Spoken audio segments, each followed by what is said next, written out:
अनेक वर्षानंतर आपले राम आलेत। आता राम लल्ला तंबूत नाही तर भव्य मंदिरामध्ये राहणार।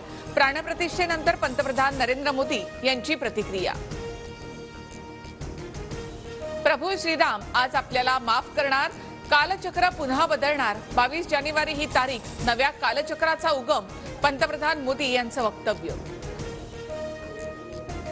राम आग नाही, राम ऊर्जा, राम विवाद नाही, राम समाधान। राम मंदिरावरून टीका करणाऱ्यांना पंतप्रधान मोदींचं प्रत्युत्तर।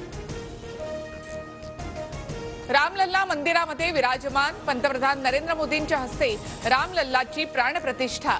गर्भगृहामध्ये विधिवत पूजा।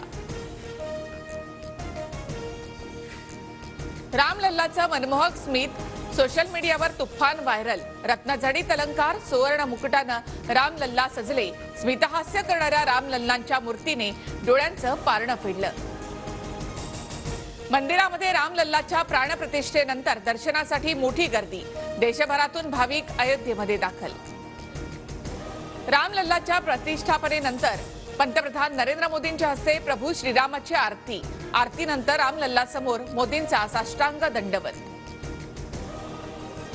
रामलल्लाच्या प्राणप्रतिष्ठा सोहळ्याच्या वेळी सरसंघचालक मोहन भागवत, मुख्यमंत्री योगी आदित्यनाथ गर्भगृहामध्ये उपस्थित।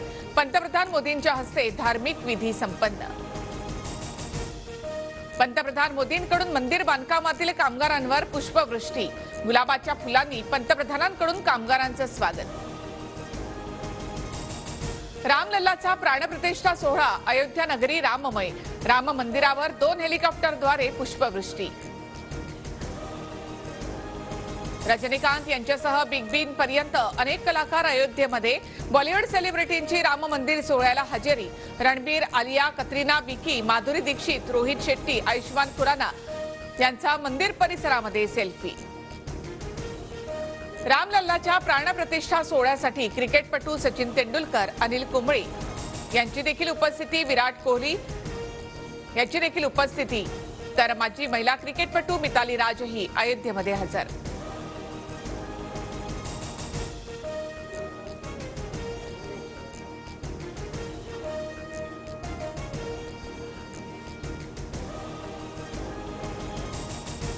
को